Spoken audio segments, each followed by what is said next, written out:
तर बर्फ वगैरे काही साचलेलं नाही, सर्व पाणी वरती साचलेले आहे. काढून बघूया आपण. तर बघू शकता किती छान अशी इथे आपल्यावाली मिल्क आईस्क्रीम झालेली आहे. रामकृष्ण हरी माऊलींनो, सर्वांना गौरीचा नमस्कार. तर कशा आहात सर्वांचं गौरीच्या स्वयंपाकघरामध्ये स्वागत आहे. तर आज आपण घरगुती इतकी छान अशी मस्त आपल्यावाली आईस्क्रीम तयार झालेली आहे. एकच नंबर, कोणी म्हणणार नाही घरी बनवलेली आईस्क्रीम आहे. तर एवढी छान अशी मस्त आपल्यावाली आईस्क्रीम तयार झालेली आहे. तुम्ही जर बनवली, एकदा जरी बनवली तर कायम बनवणार. एवढी छान आणि इतकी मस्त आपल्यावाली आईस्क्रीम होते. आईस्क्रीम दिसायलाच एवढी भारी आहे, तर खायला किती सुंदर असणार आहे. आपण घरगुती मिल्क आईस्क्रीम बनवलेली आहे. मिल्क आईस्क्रीम कशी बनवायची ते आज आपण बघणार आहोत. तर चला, सगळ्यात पहिल्यांदा चॅनलवर नवीन असाल तर चॅनलला सबस्क्राईब करा, त्याचबरोबर बेल बटनसुद्धा दाबा, म्हणजे माझ्या अशाच नवीन रेसिपी तुम्हाला बघायला भेटतील. ती आपण तूप काढलेली मलाई घेतलेली आहे. आपल्याला बनवायची आहे आईस्क्रीम. तर आईस्क्रीमसाठी आपण मलाई वापरणार आहोत, पण एवढी सगळी नाही, याच्यातली थोडीशी 1 वाटी मलाई वापरणार आहोत. याच्यामध्ये तूप भरपूर असतं. आता हे तूप आपल्याला काढून घेण्यासाठी याच्यामध्ये वापरायची साखर. साखरेमध्ये शिजवल्यानंतर पूर्ण तूप साईडला होतं, तर ते तूप आपण काढून घेणार आहोत. साखर घालून पुन्हा छान असं मस्त आपण शिजवून घेऊया. इथे मी एक छोटी वाटी अशी साखर घेतलेली आहे. साखर घालून मलाई पुन्हा आपण शिजवून घेऊया. साखर घालून घेतली, छान मलाई शिजवून घेऊया. मलाई छान आपण शिजवून घेतलेली आहे साखर घालून. आता याच्यातली आपल्याला थोडीशी मलाई वापरायची आहे, बाकीची साईडला ठेवून देणार आहोत. इथे 1 लिटर दूध घेतलेलं आहे. याच्यातलं निम्म दूध 2 ग्लास दूध वापरूया. घट्टसर दूध घ्यायचं आहे. तर इथं आपण दुधावरची मलाई पहिल्यांदा कढईमध्ये घालून घेऊया. अर्धा लिटर दूध आपण इथे वापरून घेऊया. दूध छान उकळून घेऊया. दूध छान उकळलेलं आहे. इथे थोडंसं दूध आपण कस्टर्ड पावडर काढून घेऊया. छान मस्त घट्टसर दूध झालेले आहे. 1 चमचा दूध काढून आपण थंड करून घेऊया. अर्धी वाटी साखर घालून घेऊया दुधामध्ये. दुधावरची साय एक साईडला आलेली मध्ये घालून घ्यायची. दुधामध्ये 2 चमचे कस्टर्ड पावडर घालून घेऊया. 1 चमचा मलाई घालून घ्यायची. आपल्याला मलाई आंबट नसावी. आंबट जर असली तर तुमच्यावाली आईस्क्रीम चांगली होणार नाही. छान मिक्स करून घेऊया.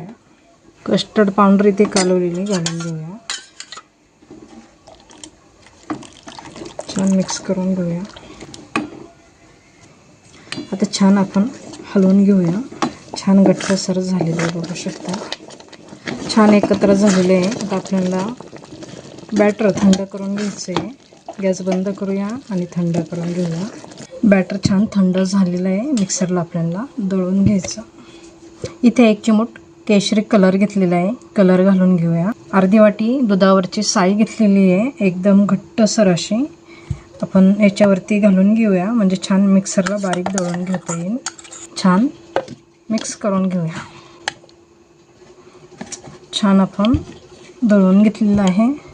इथे 1 डबा घेतलेला आहे, तो पण आईस्क्रीमचाच आहे. त्याच्यामध्ये आपण काढून घेऊया.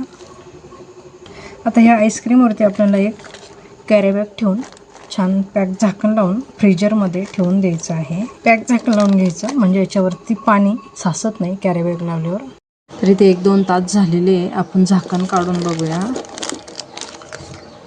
तर छान असं मस्त झालेले. आपल्याला पुन्हा मिक्सरला बारीक दळून घ्यायचं आहे.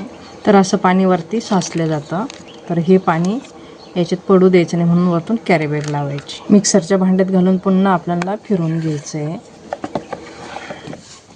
छान मिक्सरला फिरवून घेतलेलं आहे. पुन्हा आपण डब्यामध्ये काढून घेऊया. तर इथे आपण एका डब्यामध्ये काढून घेतलेलं आहे. थोडेसे मी इथे तिळगुळ घेतलेले आहे, काही सफेद आणि काही कलरमध्ये. तर आपण याच्यावरती घालून घेऊया थोडेसे. तुमच्याकडे काही फ्रूट वगैरे म्हणजे काही असं वेगळं तर तुम्ही ते घालून घ्यायचं आहे. तिळगुळचं असं पाहिजे ना असं काही नाही. मी आता हे फक्त छान दिसावं म्हणून घालते. आता कलरमधले घालून घेऊया थोडेसे. छान दिसतंय ना, तर आता कलरमधले आपण घालून घेतोय. मुलांना कसं वेगवेगळं असलं खायला, दिसायला पण छान असलं का मुलं खातात. तर आता आपण हे बघणार आहोत 7 ते 8 तासानंतर. तोपर्यंत फ्रीजरमध्ये ठेवून द्यायचं आहे. एकदम साध्या सोप्या पद्धत आईस्क्रीम बनवलेली आहे. घरच्या घरी कोणीही बनवू शकेल अशा पद्धतीने. याच्यावरती एक आता आपण प्लास्टिक लावून घ्यायचं आहे. त्याच्यावरती झाकण ठेवून घ्यायचं आहे. हे जे मी पहिलं प्लास्टिक घेतलेलं होतं तेच प्लास्टिक आहे इथं घेतलेलं. आणि झाकण बंद करून आपण 7 ते 8 तासासाठी ठेवणार आहोत. कुणालाही जमेन अशा पद्धतीने ही आईस्क्रीम आहे. ज्याच्याकडं पण फार साहित्य नाही आहे काही, ते सुद्धा अशा पद्धतीने बनवू शकता. तर बघूया 7 ते 8 तासानंतर. फ्रीजमधून डबा काढून घेतलेला आहे. झाकण काढून बघूया. तर छान अशी मस्त सेट झालेली आहे. तर बर्फ वगैरे काही साचलेलं नाही, सर्व पाणी वरती साचलेले आहे. काढून बघूया आपण. तर छान अशी मस्त निघते आईस्क्रीम, बघू शकता. तर छान अशी आपल्यावाली आईस्क्रीम इथे निघते. काही म्हणजे काही जास्त घातलेलं नाही आहे. खूप छान अशी आपल्याला इथे आईस्क्रीम निघते. जसं तुम्ही मार्केटला वगैरे घेतात तर अशा पद्धतीने छान अशी आपल्याली आईस्क्रीम इथे तयार आहे. तर बघू शकता किती छान अशी मस्त आपल्याली आईस्क्रीम तयार आहे. तर कशी वाटली रेसिपी नक्की मला कमेंट करून सांगा. रेसिपी जर आवडली तर लाईक शेअर सबस्क्राईब नक्की करा. त्याचबरोबर बेल बटनसुद्धा दाबा, म्हणजे माझ्या अशाच नवीन नवीन रेसिपी तुम्हाला बघायला भेटतील. एकच नंबर अशी आपल्याला इथे आईस्क्रीम झालेली आहे. कोणीही बनवू शकेल. ज्याच्याकडं मिल्क पावडर नाही ते सुद्धा बनवू शकतं. तुपाचंच पाहिजे ना असं पण नाही, तशी पण खूप छान होते. तर अशा पद्धतीने आईस्क्रीम नक्की बनवून बघा, तुम्हालाही खूप आवडेल. तर चला आजच्यासाठी धन्यवाद. भेटूया एका पुढच्या नवीन रेसिपीमध्ये. तोपर्यंत छान राहा, मस्त राहा, खुश राहा आणि अशा पद्धतीने आईस्क्रीम नक्की बनवून बघा. तर धन्यवाद.